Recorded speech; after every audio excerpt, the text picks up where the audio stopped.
पहिला प्रश्न सांगितला, चलनाचे चिन्ह वापरून लिहा. चलनाचं चिन्ह काय? वर्तुळाचा परिघ सी, त्याच्या त्रिज्ये सी, त्रिज्या म्हणजेच आर, समप्रमाणात असतो. म्हणजेच त्रिज्या आणि परिघ यांचा संबंध असतो. त्रिज्या जशी जास्त होईल तसं परिघ सुद्धा काय होईल? वर्तुळाचा वाढेल. म्हणजेच त्रिज्येचं आणि परिघाचं चलन कसं आहे? समचलन आहे. म्हणजेच याला आपल्याला चलनाचं चिन्ह वापरून लिहायचं आहे. अतिशय सोपी बाब आहे. काय म्हणते? परिघ त्याच्या त्रिज्येशी समप्रमाणात असतो. म्हणजेच सी हा त्याच्या त्रिज्येशी समप्रमाणात असतो. म्हणजेच सी समचलनात आर च्या आहे. हे अशा प्रकारे आपण चलनाचं चिन्ह वापरून लिहू शकतो बाळांनो. पुढचा प्रश्न आहे, मोटारमध्ये भरलेले पेट्रोल एल व तिने कापलेले अंतर सी समप्रमाणात असते. म्हणजे पेट्रोल जितकं आपण जास्त भरू मोटारमध्ये तितकं अंतर काय होईल? ते मोटार जास्त अंतर चालेल. समजा 1 लिटर पेट्रोल भरलं आणि मोटार 50 किलोमीटर जात असेल तर 2 लिटर पेट्रोल भरल्यानंतर किती जाईल? ती 100 जाईल. 3 भरल्यानंतर किती जाईल? ती 150 किलोमीटर जाईल. आणि जर समजा अर्धा लिटर भरलं तर काय होईल? ती 50च्या अर्धी म्हणजेच 25 किलोमीटर जाईल. म्हणजेच पेट्रोल आणि तिने कापलेलं अंतर हे कसं असते बेटा? समप्रमाणामध्ये असते. हे सुद्धा आपण लिहू शकतो. यल समप्रमाणात आहे कशाच्या?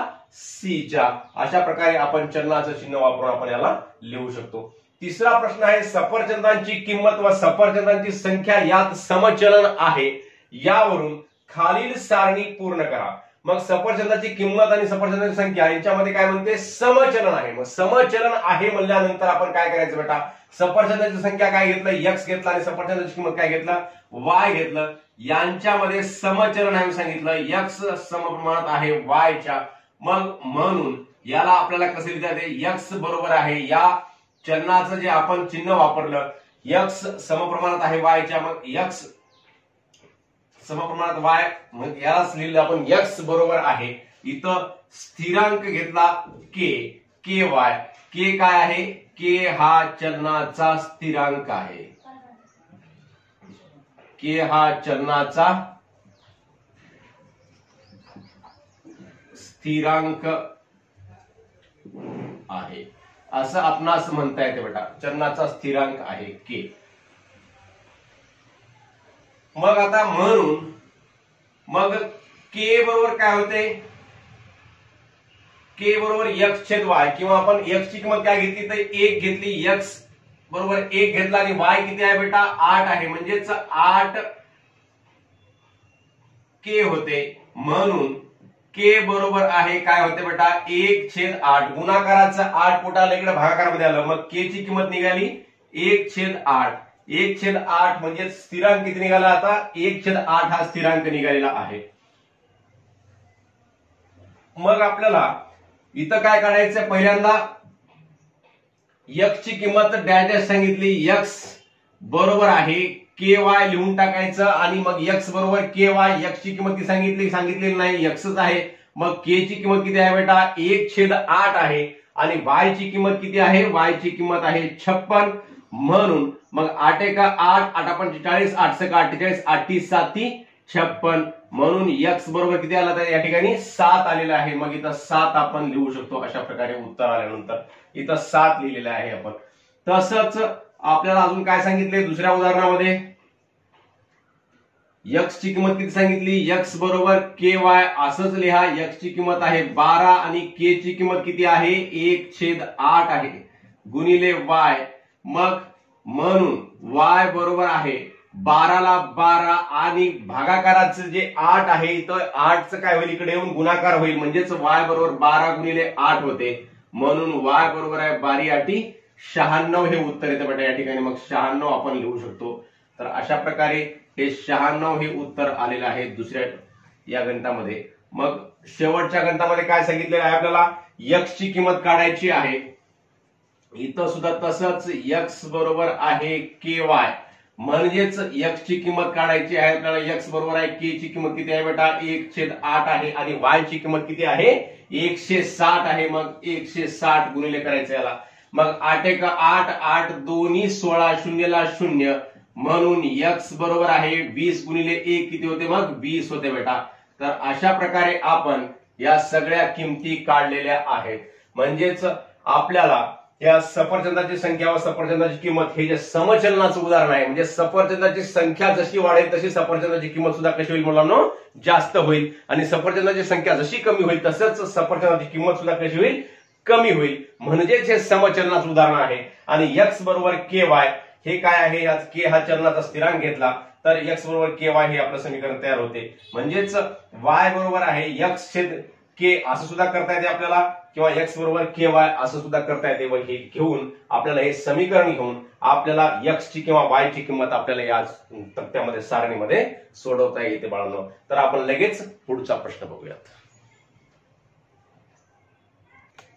तर मुलांनो तिसरा प्रश्न आहे, जर m आणि n हे समप्रमाणामध्ये आहेत आणि m बरोबर आहे 154 असताना n बरोबर 7, तर n बरोबर 14 असताना m ची किंमत काढा. मग n बरोबर 14 सांगितलेलं आहे तर m ची किंमत काढायची आहे. मग इथं काय करायचं, काय सांगितलेलं आहे, m आणि n हे कसे आहेत, समप्रमाणामध्ये आहेत. म्हणून m बरोबर आहे kn, यालाच काय म्हणायचं, k हा चलनाचा स्थिरांक आहे, k हा चलनाचा काय आहे, स्थिरांक आहे असं आपल्याला म्हणता येते. k हा चलनाचा स्थिरांक आहे. मग आता आपल्याला k ची किंमत काढायची आहे बेटा, म्हणून k बरोबर आहे m छेद n. म्हणून k ची किंमत काढताना m ची किंमत किती सांगितली, तर आपल्याला 154 सांगितली. मग 154 छेद n किती आहे बेटा, 7 आहे. म्हणून k बरोबर किती, मग आता 154 ला 7 न जर भागलं तर 7 1 7 7 2 14, 7 2 14 म्हणजेच 2 चा भाग होतो 1 उरते, परत 7 2 14 म्हणजेच k बरोबर 22 येते बेटा, k बरोबर 22.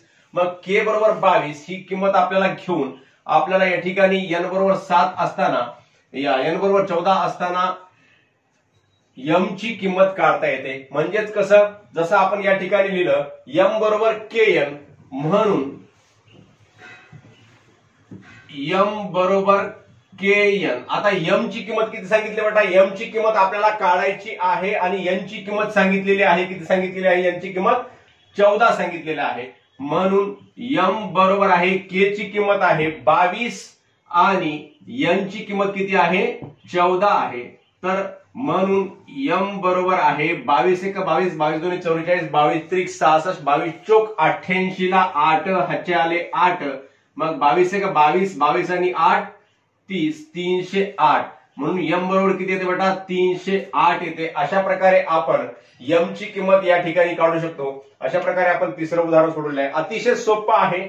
m हा n च्या समप्रमाणामध्ये आहे, म्हणजेच m समप्रमाणात आहे n असं लिहिलं. m बरोबर kn केलं. k हा काय आहे, चलनाचा स्थिरांक आहे, म्हणजेच k बरोबर किती आला, स्थिरांक 22 आला. हा काय आहे, स्थिरांक आहे बेटा, k बरोबर 22 स्थिरांक, म्हणजे k ची किंमत 22 ही कायम असते या उदाहरणामध्ये. मग ही किंमत k ची 22 या ठिकाणी घेतली आणि n ची किंमत 14 घेतली, तर m बरोबर आहे 22 गुणिले 14 केल्यानंतर m बरोबर 308 ही किंमत आपणास प्राप्त होते. अशा प्रकारे आपण या सराव संच 7.1 मधले पहिले 3 उदाहरणं सोडवलेत मुलांनो. उर्वरित 3 उदाहरणं आपण पुढील व्हिडिओमध्ये शिकूयात. तोपर्यंत धन्यवाद, नमस्कार.